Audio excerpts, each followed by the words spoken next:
Dr. Deutch, thank you very much, not only for being here today and for providing us with some interesting reading prior to this, but also for your many, many years of government service to your country. As I explained to Dr. Schlesinger earlier, we're trying to work within our mandate and trying to figure out, looking at existing structures, what, if anything, we should recommend by way of change. It's clear that the system certainly can stand scrutiny. The real question is whether changes should be made. We don't want to recommend change for change's sake, obviously, and we certainly want to get it right, but by the same token, I don't think anybody is served if we recommend something that's purely aspirational but can't effectively solve whatever problems exist. You've given us a very, very serious and well thought through proposal, and I know we're appreciative, and please don't misunderstand if I ask questions that seem like I don't necessarily agree with it. I'm trying to make sure I understand the facets of it, and I'm sure my fellow commissioners will have the same goal. But the first thing I'd like to discuss with you is in February of 1992, the chairman of the House and Senate Intelligence Committees held a press conference and announced their plans. They were going to create a Director of National Intelligence. And according to the legislation they then introduced, the Director of National Intelligence would have complete control over the U.S. intelligence community, including the management and of assets owned and operated by the Defense Department, but all of the assets. And they argued that a DNI was badly needed because the intelligence community had grown into an empire without an emperor, so to speak. And responsibility was decentralized. Money was being wasted on duplicative programs. There were turf battles among agencies. A little legal authority to guide U.S. intelligence operation activities. I know this sounds all very familiar to all of us now, but this was 10, 11 years ago. And they announced that this was going to be a czar with teeth. Dave McCurdy was pushing this was the czar with teeth. And he's going to be a czar with troops and forces and budgets. And obviously the reaction to the legislation was relatively swift and overwhelmingly negative.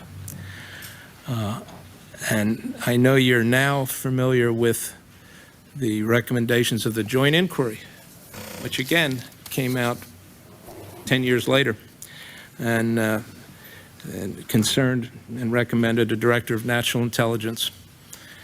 And I have a quote here. This was to be the principal advisor to the President of Intelligence and, quote, have the full range of management, budget, and personnel responsibilities needed to make the entire U.S. intelligence community operate as a coherent whole, end of quote. And they recommended that that position be cabinet level, as you know, and that no person simultaneously serve as Director of National Intelligence and Director of CIA.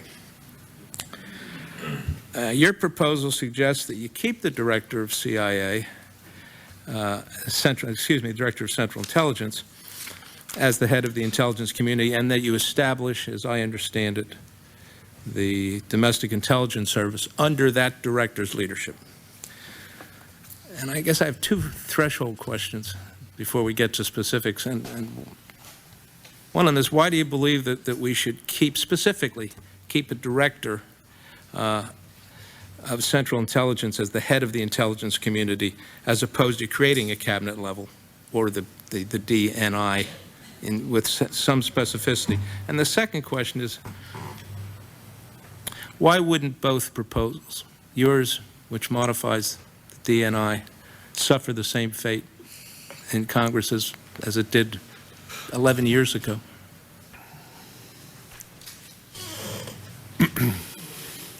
Mr. Fielding, the first point is words. Whether you call it a Director of National Intelligence or Director of Central Intelligence, to me is not material. What is material is the description of the authorities and responsibilities that that person will have. If you at the last moment want to for basically cosmetic reasons, change DCI to DNI, I think that's, that is a question of cosmetics. The question is, what is the authority and the responsibilities of the individual?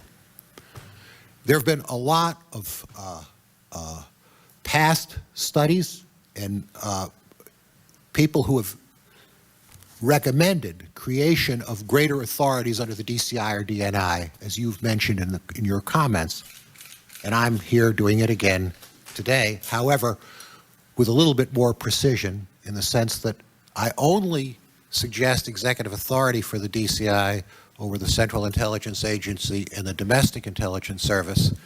I do not suggest executive authority over the defense agencies. I think that must remain with the Secretary of Defense, and the best balance can be struck by having the resource planning responsibility given to the DCI, but not the day-to-day management. That is a question of my experience as Deputy Secretary of Defense, as well as DCI, how that balance can best be struck. Would Congress approve such a proposal after the very strong endorsement of this commission? Let me say that everyone here is better able to estimate that possibility than I am. I'm, after all, a chemistry professor from MIT. But let me tell you something. I think it's the right thing to do. And it reminds me very much of the debates that went on prior to the formation of a Secretary of Defense. Could it be that a Secretary of Defense could balance being Secretary of War, Secretary of Navy, later Secretary of the Air Force? And it took a long time, and there were still, or occasionally, tensions and struggles. But inevitably, that's where time's arrow is going. And that's really what I'm saying here. Thank you. I mean, I want to follow up on that just for a second, too, because you've got unique background to help us. You were Director of Central Intelligence, and you were Deputy Secretary of Defense. So you know, if you will, from both sides of that issue when there is an issue of who's in charge. And you suggest the director not manage the day-to-day operations of agency activities, as I understand it. Yes, sir. In the Defense Department. That's what I'm talking about. I'm sorry. But I guess if they're an integral part of military operations, that's the need for that. But won't such a structure as that just lead to an overlap of duties between the Defense Department and the director, and perhaps confusion as to lines of jurisdiction, and who's going to be the arbiter of these disputes, so to speak? I mean, are we creating an absolute mess on our hands? Well, first of all, I think we do have an absolute mess on our hands now. Well, and the American people are at risk because of it. Right. But let me say to you, you can't do this with complete clarity. There are going to be lots of places where it's blurred, and you must have a cooperative relationship between the Secretary and the Director of Central Intelligence. I believe that had I not been Deputy Secretary of Defense and had my secretary in the office, Bill Perry, my job would have gone from being impossible to truly impossible. And so I do think that there is going to be some mess there. And I can point out to you in great detail where it could occur. Dual budget processes, which kind of exist now, and that cannot be allowed to happen. But directionally, it's the right way to go. If you want to make better integration of different intelligence collection, especially from the NSA and the Directorate of Operations in these matters, especially when it may deal with information on U.S. persons, this has to be done. Well, harking back to your experience as DCI, you obviously had some concerns as to the ambit of your authority and your control. And I'm making that assumption. And if that be true, will this correct those problems that you had from the point of view of the DCI. Let me divide it into two pieces. First of all, with respect to the Department of Defense, I personally did not have this problem because I went day one from having done the defense allocation issue on one side to the other side, so I personally did not have this difficulty. My predecessor had this difficulty with me, and I believe subsequently my successors have had this difficulty with others, but I did not have it because I came from being Deputy Secretary of Defense. With the FBI, the issue was entirely different. And while a lot of progress has been made, a lot of progress since the time of John Foster Dulles, Allen Dulles and J. Edgar Hoover, there still are tremendous difficulties. And if it had not been in the case of counterintelligence, with Louis Freeh and myself and my deputy taking an immediate interest, we would have had serious problems. And I think that regardless of the good intentions of many, many people in both those strong and important organizations, it's just set up wrong. And you can't make it right by telling them cooperate more. Thank you, Jim. Commissioner Gorelick. Dr. Deutch, I want to echo Fred Fielding's comments of appreciation for the time and energy that you put into this. You have given us, in your testimony and in your written statement, really a very rich and thoughtful product, and I hope we'll have some time beyond the limited hour that we have today to benefit from your views and, as Fred pointed out, your unique experience. I'd like to ask you some questions about focusing on the domestic side. And first, to seek a very clear statement from you with regard to your proposal.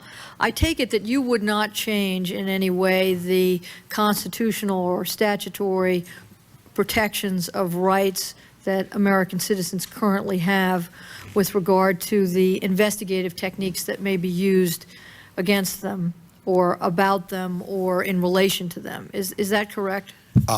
I certainly am not proposing that here today. I am suggesting that whatever balance is struck, the arrangement that I suggest puts the Department of Justice in a better position to assure that that set of rules is followed than the current arrangement. And is that because you believe that the Department of Justice is now somewhat conflicted in that regard?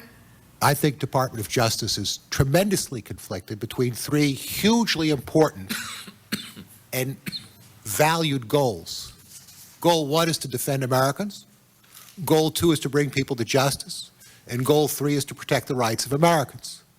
And I think that is a very tough set of strains to resolve when you're working on databases which contain information about American citizens. So you would give the Department of Justice sort of policy oversight responsibility for the domestic collection capacities of this new DIS? The word policy troubles me there, Counselor. I would say not only would they set the policy, they would also have the responsibility to making sure enforcing that it was followed. So they would have, a direct hand in determining that the rules of the game with regard to American citizens especially were scrupulously followed by the domestic intelligence service. Now, you say that you reject the notion of sort of tinkering at the edges, working with what we've got, is the way you put it. And I'd like to turn your attention to the discussion of the Terrorist Threat Integration Center, which, as you note, it calls itself a joint venture. It's supposed to fully integrate information, whether gathered at home or abroad, but there does not appear to be one person or one entity in charge of it. In your view, what are its limitations? Because this is the place where the intelligence is supposed to come together in the manner that you suggest would be possible under your new system. And could, though, whatever shortcomings there may be overcome short of the organizational changes that you propose? Let me first of all say that I have not had the occasion to know how the new Threat Integration Center Terrorist Threat Integration Center is operating and what the rules of the game are. So what I'll have to do in answering this question is to ask you certain questions. I would ask, does the head of that TTIC have the right to reassign people to different jobs and call in from the FBI or call in from the NSA? I need 10 more analysts, bring them here tomorrow morning. No. Sorry? I didn't hear you. Let's assume the answer is no, but Let's why assume don't you the answer is continue no. with your rhetorical questions? Does the director, who's actually an excellent individual, the person who's the head of this, does that person, can he pick up the phone and say, I want you to shift $10 million from this activity to this next activity? It's a reprogramming. We'll have to inform Congress, but I want to do that right now, and the director supports this. No. Does the director of this agency have the ability to say, we got to think about this over the long term? The way you get good intelligence is to follow a target for a long time. This idea that you just could drop in one day and collect a lot of good agents is wrong. You really have to pursue a target for a long period of time. That's when you really develop good sources and understand what you're dealing with. So we want to develop a collection strategy over several years in a certain region of the world. Does the director of this center have the ability to set such a plan for several years and make it stick with the different agencies? That's another question I would ask. I don't think you can fix that around the edges.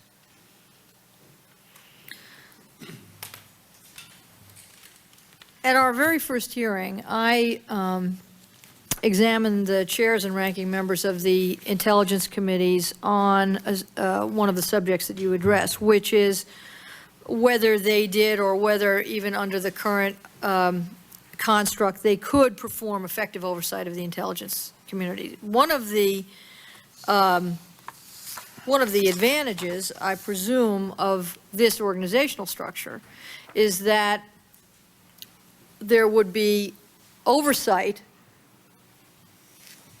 across the board throughout the intelligence communities. Their response roughly was, we can review budget items line by line, but we don't have effective means to look across the intelligence community to match up the threat with the capacity that is supposed to address that threat.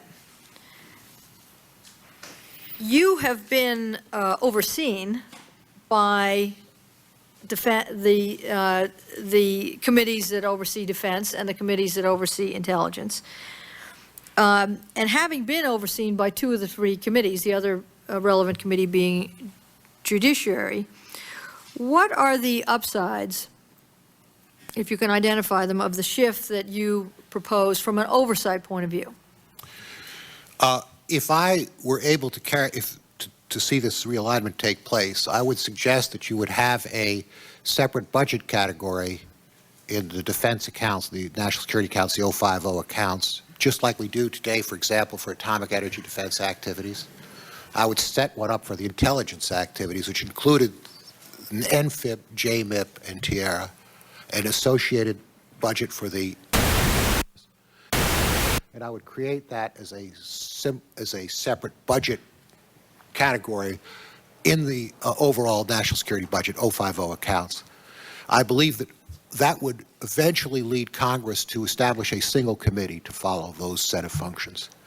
If you could have a single authorizing committee, you would do much, much better with respect, in my judgment, I think, to congressional support and knowledge, informed judgment about these activities. So I think that this naturally leads to a single congressional committee oversight, and one which would be better informed and basically more supportive of intelligence activities. Thank you for that response. I have one last question. I was following you all the way through your presentation, where the thrust of it was we need to give responsibility and authority to the same person. And we need to hold them accountable because we've given that person, whether it's the DCI or whether it's the DNI, authority over budgets and resources and programmatic efforts. With regard to the Defense Department, you say, let's keep the executive authority over there because they have operational capacity that is well placed there. Nevertheless, you say, let us give this authority to this DCI or the DNI, but the Secretary of Defense has to concur. Now, concur in the exercise of the authority by this DCI or DNI. Now, in my experience, when the Secretary of Defense, given his powerful position in the cabinet, given his stature, given the resources that he has at his disposal, has to concur in anything, that's the end of the story. That concurrence becomes all the power that is needed to maintain the current status quo. So I will ask you, having sat in both places, with all of the honesty you are capable of mustering in a public setting, to tell us whether the concurrence that you suggest undermines the thoughtful proposal you put on the table. I may need help on this, Mr. Chairman. You, of course, have raised a very excellent point here, but I want to make really two remarks about it. The first is, I did not say that the executive authority lay with the Secretary of Defense for these defense agencies. I said the day-to-day management authority. And I would say the principal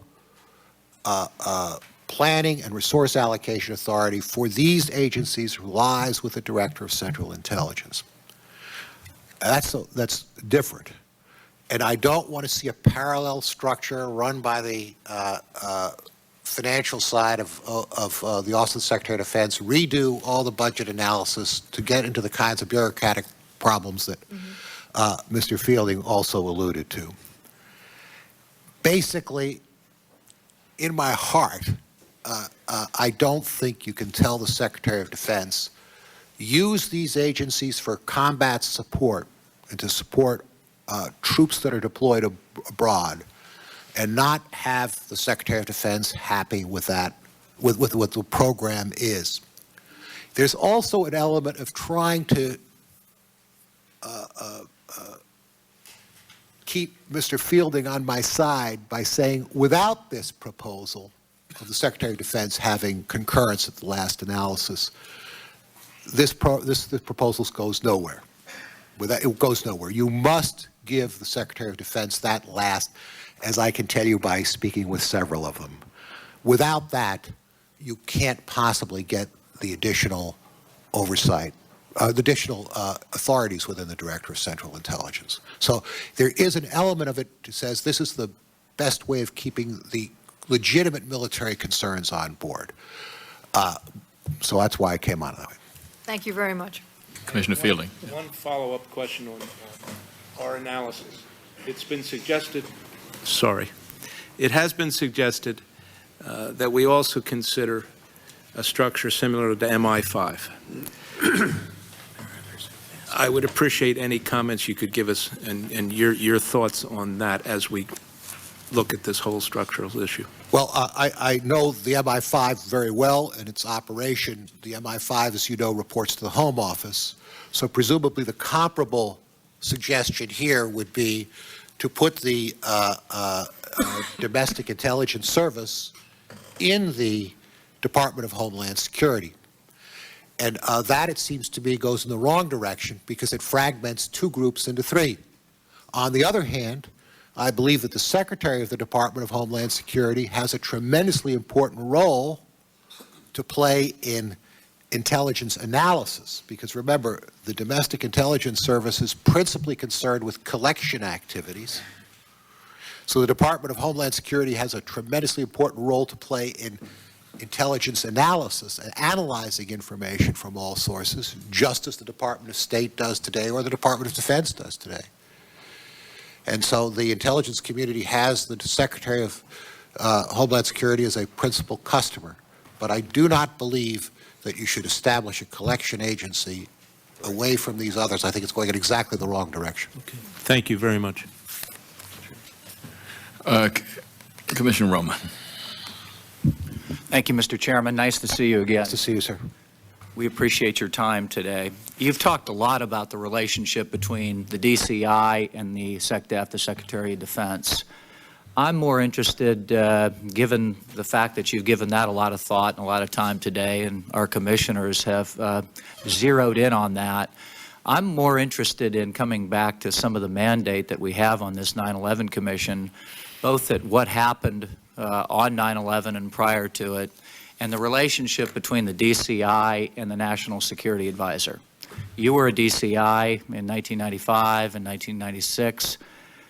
There were, in the 1997, 1998 time period, there were a couple presidential decision directives that Mr. Steinberg talks about in his open testimony, that one created the position of a coordinator for national terrorism, another set forth, as Mr. Steinberg's open testimony talks about, set forth ways to protect the critical infrastructure in the United States of America. Given that this commission is supposed to look at not just the technical failures in the intelligence community, and the joint inquiry found several and numerous failures, you said we're at a crisis position with respect to the intelligence community. We're also supposed to look at policy, and were there policy failures? Let me put this question directly to you. Who within the government is responsible for enforcing a presidential decision directive? Is it the DCI? Is it the National Security Advisor? Is it both? And how do we improve this nexus and this relationship in the future so that we can formulate policy to react to these transnational threats directly against the people and the interests of the United States of America, and formulate effective policy through the venues of government? How would you directly answer that question? Congressman, I would say the National Security Advisor is responsible for that in the national security area, absolutely. That's certainly the way it was in my time, and there was never any difficulty in my experience in either Defense Department or in the intelligence community. On the other hand, in law enforcement, you have a much more complex question.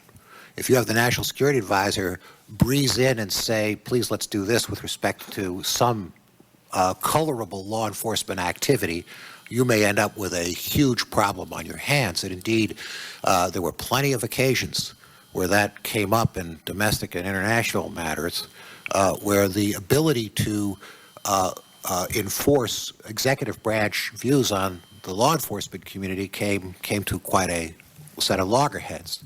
And so I would say to you, it's quite clear in the national security area, a little less clear to me about how you do it when it's involved in law enforcement. And along those lines, on enforcement of PDDs by the National Security Advisor, given your time there, do you think that those were adequately, was there that adequate enforcement at that time? Was there an aggressive tendency to go back to the agencies and see that they enforced that new PDD? The PDDs you mentioned, the two you mentioned, occurred after my time. They occurred in 98, 97, 98. You were there in 95, 96. Right, I can't comment on that. I will tell you that we had many struggles about infrastructure protection. That's another very complicated subject. And also there, regarding infrastructure protection as a law enforcement matter, is, in my mind, as opposed to a national security matter, separate problem. Related but separate problem, was not resolved happily in any way, but also didn't lead to a PDD. In other words, because it wasn't resolvable, the president didn't promulgate a decision memorandum on it because it wasn't resolved, and it still, I think, has its problems. Infrastructure protection. Two of the top three recommendations made by the joint inquiry were regarding the structure and the performance of the National Security Council. The first one you've addressed significantly today, the DNI. Number 2 and number 3 address the National Security Council. Do you have specific recommendations as to how we better structure the National Security Council in relation to the current ongoing threat that we have? I do not. I did not find in my time that the National Security Council was part of the problem of anything. So I do not have a specific recommendation on that. And a little bit to echo my boss, Jim Schlesinger, or prior boss, Jim Schlesinger, I'm not sure how much you really want the White House to get into the management of these kinds of issues. Thank you, Mr. Chairman. Senator Cleveland. Yeah, Mr. Chairman, thank you very much. Mr. Secretary, this is such a clear and cogent and well thought out proposal. I fear for your future in the federal government. You don't have to fear for it, sir. Let me just say, Secretary Schlesinger mentioned something that piqued my interest. He mentioned the phrase turning point of history or turning points of history, and yet our desire to have a coherent picture about future developments. As a history guy, I'm fascinated with one of the Winston Churchill quotes that how do you know where you're going unless you know where you've been? One of the things that's been fascinating to me was looking at a little bit about where we've been. When was the last attack on this country? It was Pearl Harbor, and my father was stationed at Pearl Harbor after the attack. So I've been fascinated with that period of our history. It does seem that right after Pearl Harbor, there was an immediate critique that it was an intelligence failure, that information was stovepiped, not disseminated, and certainly not available in a clear picture to decision makers. If that all sounds familiar, that was the conclusion right after 1941. And about 4 commissions went into this in depth over a period of about 4 or 5 years. You mentioned that this sounds a little bit today like the debate about creating the Secretary of Defense. Well, that whole structure apparently came about in 1947, the Defense Reorganization Act, which, among other things, not only created the Secretary of Defense, but they created the CIA, the Central Intelligence Agency. And one of the things that was fascinating to me, too, was your testimony that back in those days, in the days of the Cold War, there were bright lines. There was a line, there was a barrier about where our power ended and the Soviet power began. The Berlin Wall, the various lines along the 100 divisions behind the Warsaw Pact and so forth. Those bright lines are gone now. We're in another world, and I think that's what you're at. Doesn't it seem to you that in the wake of the 9/11 attack, we're at another one of those turning points in history where we have to adapt and adjust, particularly in terms of the way we read the tea leaves and making those estimates of where the tea leaves carry us to the decision makers? I think your chart moves us in that direction. And I think you're right. Doing nothing maintains the current mess. One of the things I always noticed was being on the Armed Services Committee for 6 years here in the Senate was that the intelligence community was always referred to as the intelligence community. I always tried to find out who was accountable. In many ways, more than 12 different agencies under 6 different cabinet officers were part of the intelligence community, but who was accountable? And in the intelligence failure of 9/11, I've been trying to find out who is accountable. Well, and that this government did have a lot of information, but it wasn't shared. The tea leaves weren't looked at appropriately, and obviously not enough to get to the decision makers. So I agree with you. We got to adjust to at this turning point in history to a new kind of threat, and that is the terrorist threat that doesn't acknowledge bright lines. They don't acknowledge the bright line between domestic and foreign intelligence. They hit the seams, so to speak.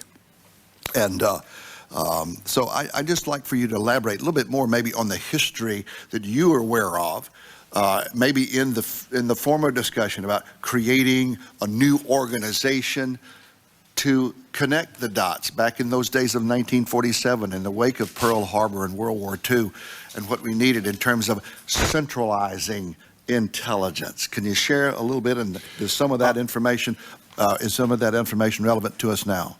Senator, let me give you a very brief answer because I know our time is short here, but Roberta Wohlstetter wrote a book on the failure, intelligence failure of Pearl Harbor, which is stuck in my mind because it explains not only Pearl Harbor, it explains lots of these intelligence failures. And when I say intelligence failures, I don't mean to disparage the community, and certainly not the people who work in it. But a successful intelligence requires 3 steps: collection of information, analysis of that information, and then transmission to a policymaker who is willing to listen.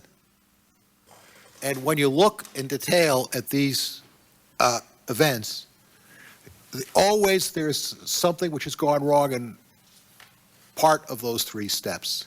Sometimes the policymaker is not willing to listen, and that was in part the problem in Pearl Harbor, military commanders there and here.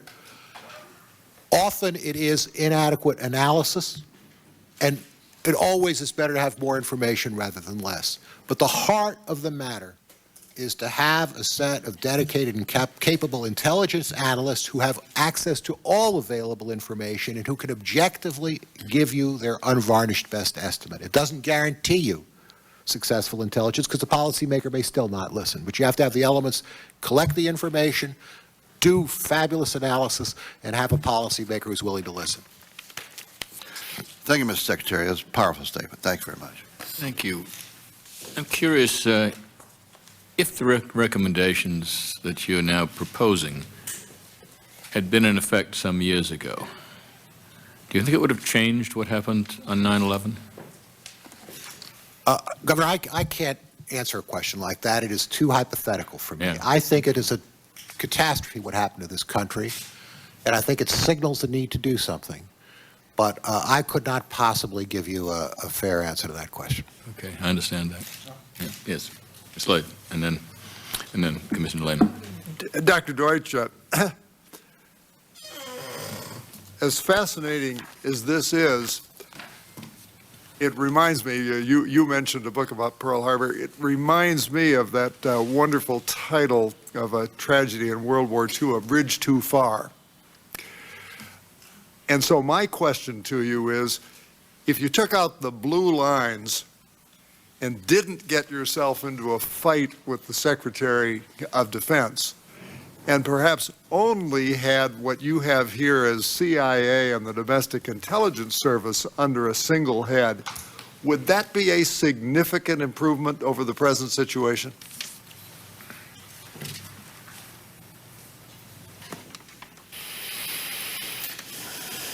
Senator, it would be a significant improvement. And I'm well aware that this is a bridge too far. My effort was to try and clearly describe what I thought the necessary changes were. But you are quite right. If you if you leave the defense stuff out, you've got lots of big things you've given up, especially the connection between human intelligence collection and signals intelligence collection. It would be a big step, but I don't think it would be a sufficient step. Thank you, Mr. Chairman. Secretary Lehman.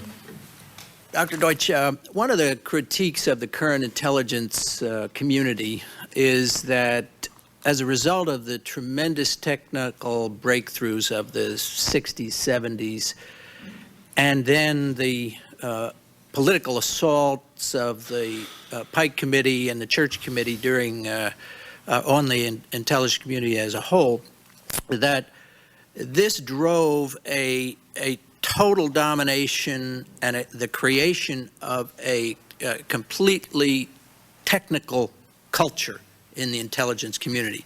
If it wasn't measurable, if it wasn't countable, then it was dismissed as anecdotal, and this has been applied even to subjective analysis, having to have a mathematical probability assigned to it before it could be passed forward. Given that not much in the war on terror, not much of the enemy target base is countable, do we have too much investment both in hardware and in culture in the technical dimension of intelligence today?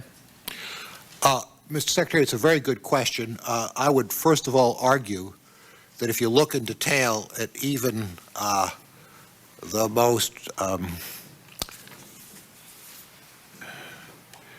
far-reaching human collection possibility you might think of, that there are elements of technical intelligence which can support that and make it more effective. So first of all, I sort of resist saying we have human intelligence, and then we have this, satellites, and they're kind of disconnected. I think that, in fact, if you look in detail, you can see occasions where if you work them closely together, and I think that's happening more and more, that it's really a very good thing.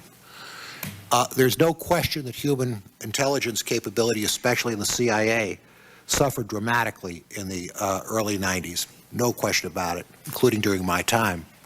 But the overwhelming reason for that fact, Mr. Secretary, had nothing to do with technical or non-technical. It had to do with one thing, and that was Aldrich Ames. If you go back to 1991, in this town, 1992, 93, the one thing which was quite clear was what had happened to Soviet and Russian penetration of our intelligence services and the FBI. And so if you say to me, why was there such, declining budgets, yes, all these other things, everything would have been okay if it hadn't been for Aldrich Ames. I believe that the history of the Directorate of Operations would have been much smoother sailing. And I'm very, very pleased that my deputy, who is now director, has managed to build up and strengthen that Directorate of Operations. But please, when you describe what has been the great decline and then coming back up of the Director of Operations, remember, it was Aldrich Ames that caused the problem, not anything else. Thank you. Last question from Commissioner Benvenisti. Dr. Deutch, I am intrigued with something which was mentioned in your prepared remarks with respect to recruitment of foreign assets. I sit on another commission which is charged with declassifying millions of pages of documents from the post-World War II and post-World War II period. And the focus there is on... I'm sorry. Did you hear the... I heard, yes, sir. Okay. The focus there is on the recruitment of those with Nazi war crimes histories in the post-World War II period as a matter of expediency to get up and running against the Soviet threat.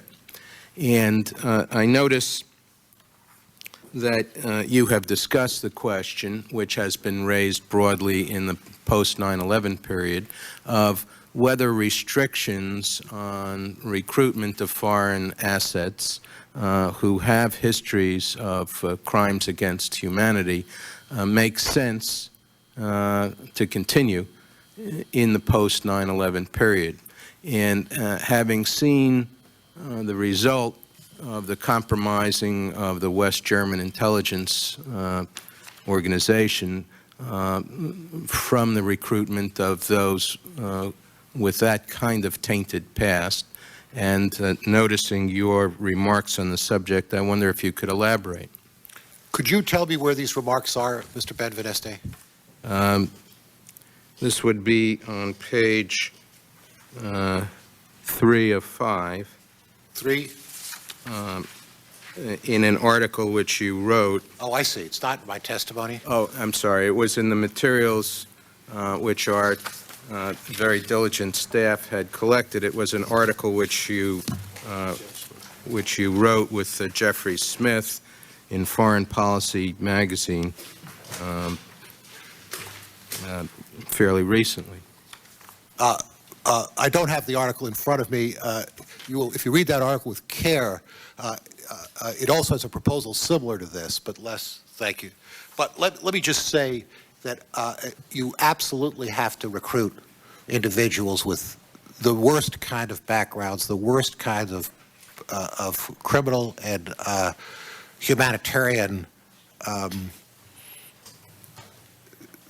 deficiencies. You absolutely have to do that. The question is the procedure that is used for a case officer in the field to recruit such individuals. But let there be no doubt about it, we can have no barriers on the kind of character, criminal record, or personality of agents that our case officers try to recruit in the field. That is essential. How they get approval for that is what is at issue, I think, in the article that you referred to. And it is my judgment that case officers in the field are best protected and best able to take those risks if there's a procedure that validates their decision to recruit a bad person. But let me be clear about it so there's not a moment of doubt. If you cannot, you must be able to recruit the very worst kinds of people in order to pursue our national interest. Dr. Deutch, thank you very, very much.